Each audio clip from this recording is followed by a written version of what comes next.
Assalamualaikum warahmatullahi wabarakatuh. Kembali lagi di video saya Randy Andrian NIM 2104318 dari Prodi Akuntansi. Pada video kali ini kita akan sedikit membahas mengenai materi perlindungan konsumen dan anti monopoli. Yang pertama ada perlindungan konsumen. Perlindungan konsumen yaitu untuk melindungi dan memberdayakan konsumen diperlukan seperangkat aturan hukum. Oleh karena itu, diperlukan campur tangan negara melalui penetapan sistem perlindungan hukum terhadap konsumen yang disahkan di dalam Undang-Undang Nomor 8 Tahun 1999 tentang Perlindungan Konsumen. Menurut Undang-Undang Nomor 8 Tahun 1999 tentang Perlindungan Konsumen, yang dimaksud dengan perlindungan konsumen adalah segala upaya yang menjamin adanya kepastian hukum untuk memberi perlindungan kepada konsumen. 1. Asas dan tujuan perlindungan konsumen. Ada 5 asas perlindungan konsumen yang relevan dalam pembangunan nasional, yaitu yang pertama asas manfaat. Asas manfaat yaitu dalam menyelenggarakan perlindungan konsumen harus memberikan manfaat sebesar-besarnya bagi kepentingan konsumen. Yang kedua ada asas keadilan untuk memberikan kesempatan kepada konsumen dan pelaku usaha dalam memperoleh haknya. Yang ketiga ada asas keseimbangan yaitu untuk memberikan keseimbangan antara kepentingan konsumen, pelaku usaha, dan pemerintah dalam arti material maupun spiritual. Yang keempat ada asas keamanan dan keselamatan konsumen. Asas keamanan dan keselamatan konsumen memberikan jaminan atas keamanan dan keselamatan kepada konsumen dalam penggunaan pemakaian dan pemanfaatan barang atau jasa. Dan yang terakhir ada asas kepastian hukum. Asas kepastian hukum, baik pelaku usaha maupun konsumen menaati hukum untuk memperoleh keadilan dalam penyelenggarakan perlindungan konsumen. Tujuan dari perlindungan konsumen. Yang pertama, bertujuan untuk meningkatkan kesadaran, kemampuan, dan kemandirian. Yang kedua, mengangkat harkat dan martabat konsumen. Ketiga, meningkatkan pemberdayaan konsumen. Yang keempat, menumbuhkan kesadaran pelaku usaha akan pentingnya perlindungan konsumen. Dan yang terakhir adalah meningkatkan kualitas barang atau jasa. 2. Hak dan kewajiban konsumen. Hak konsumen adalah yang pertama, hak atas kenyamanan, keamanan, dan keselamatan. Kedua, hak untuk memilih barang atau jasa. Ketiga, hak mendapatkan informasi yang jelas dan tepat. Keempat, hak untuk dilayani secara benar dan jujur. Dan yang kelima, yaitu hak untuk mendapatkan kompensasi. Kewajiban konsumen adalah yang pertama, membaca, mengikuti petunjuk atau prosedur pemakaian. Yang kedua, memiliki itikat baik dalam membeli barang atau jasa. Yang ketiga, membayar sesuai dengan harga yang disepakati. Dan yang terakhir, mengikuti upaya penyelesaian hukum sengketa perlindungan konsumen secara patuh. 3. Hak dan kewajiban pelaku usaha. Hak pelaku usaha adalah yang pertama, yaitu menerima pembayaran sesuai kesepakatan. Kedua, mendapatkan perlindungan hukum.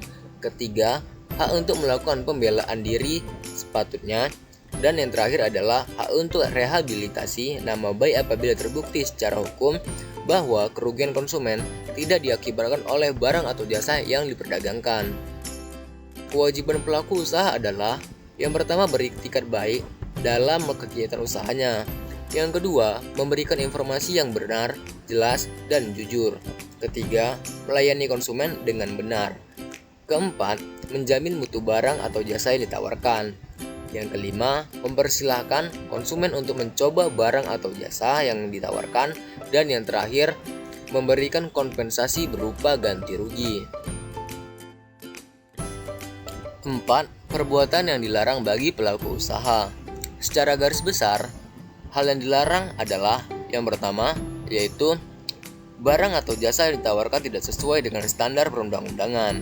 Yang kedua, tidak sesuai dengan berat bersih. Yang ketiga, tidak sesuai dengan ukuran. Keempat, tidak sesuai dengan kondisi. Kelima, tidak sesuai dengan kualitas. Dan yang keenam, tidak sesuai dengan janji yang tertera di label. B. Anti monopoli dan persaingan usaha tidak sehat. Dalam ketentuan pasal 1 Undang-Undang Larangan Praktik Monopoli Tidak Sehat dikemukakan bahwa yang dimaksud dengan monopoli adalah penguasaan atas produksi atau pemasaran barang atas penggunaan jasa tertentu oleh satu orang atau kelompok pelaku usaha. 1. Asas dan tujuan.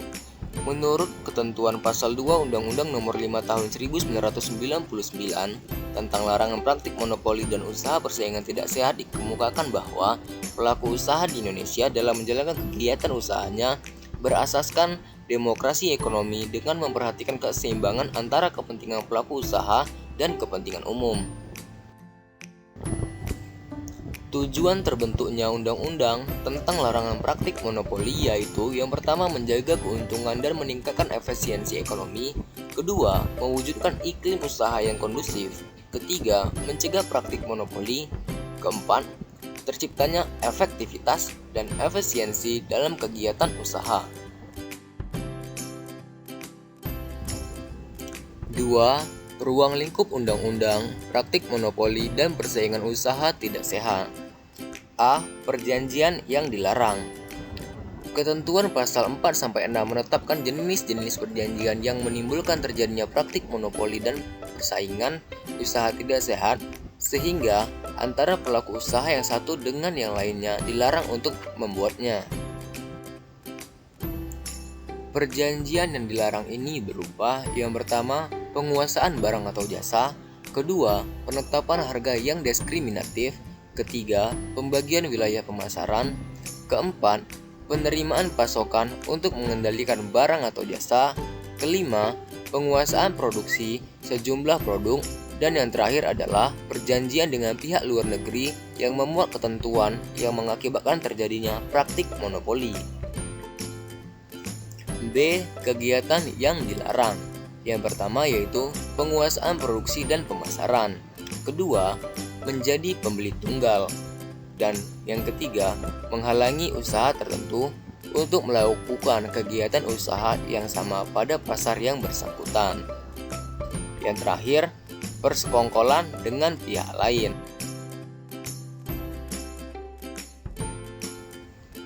C. Posisi dominan. Posisi dominan dapat pula mengakibatkan terjadinya praktik monopoli atau persaingan usaha yang tidak sehat. Karena itu, posisi dominan diatur dalam ketentuan pasal 25 sampai dengan pasal 29 Undang-Undang Larangan Praktik Monopoli dan Persaingan Usaha Tidak Sehat juga dilarang. D. Komisi Pengawas Persaingan Usaha.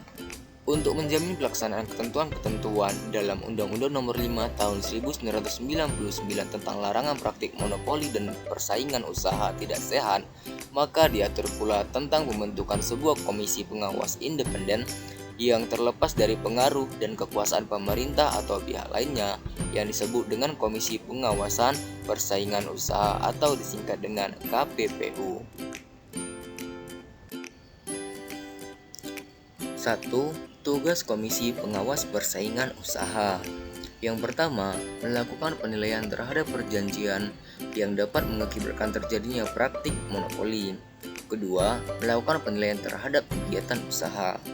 Ketiga, mengambil tindakan sesuai dengan wewenang. Keempat, memberikan saran dan pertimbangan terhadap kebijakan pemerintah. Dan yang terakhir, memberikan laporan secara berkala atas hasil kerja komisi kepada Presiden dan DPR.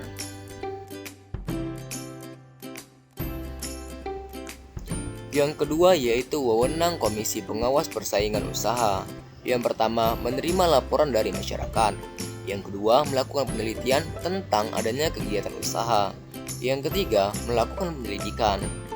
Yang keempat, menyimpulkan hasil penyelidikan. Kelima, memberitahukan peraturan komisi kepada pelaku usaha. Dan yang terakhir, menjatuhkan sanksi berupa tindakan administratif. 4. Penegakan hukum. Penegakan hukum tersebut dilaksanakan oleh Komisi Pengawas Persaingan Usaha atau biasa disingkat dengan KPPU. Selain itu, komisi juga mempunyai tugas untuk memberikan saran dan rekomendasi, membuat laporan kepada DPR dan Presiden Republik Indonesia, serta melakukan kegiatan usaha dan perjanjian-perjanjian yang dianggap dapat menimbulkan terjadinya monopoli dan persaingan usaha tidak sehat. Menurut ketentuan Undang-Undang Nomor 5 Tahun 1999 tentang larangan praktik monopoli dan persaingan usaha tidak sehat, sanksi yang dikenakan kepada pelaku usaha yang melanggar ketentuan undang-undang tersebut berupa yang pertama yaitu tindakan administratif, mulai dari pembatalan perjanjian, pemberhentian kegiatan, pembatalan merger, pembayaran ganti rugi, hingga pengenaan denda. Semua ini terkandung di dalam pasal 47. Yang kedua, pidana pokok. Tepatnya pada pasal 48. Pidana pokok berupa denda dan kurungan. Dan yang terakhir adalah pidana tambahan pada pasal 49. Pidana tambahan berupa pencabutan izin usaha, larangan menduduki jabatan direksi atau komisaris, dan penghentian kegiatan atau tindakan tertentu.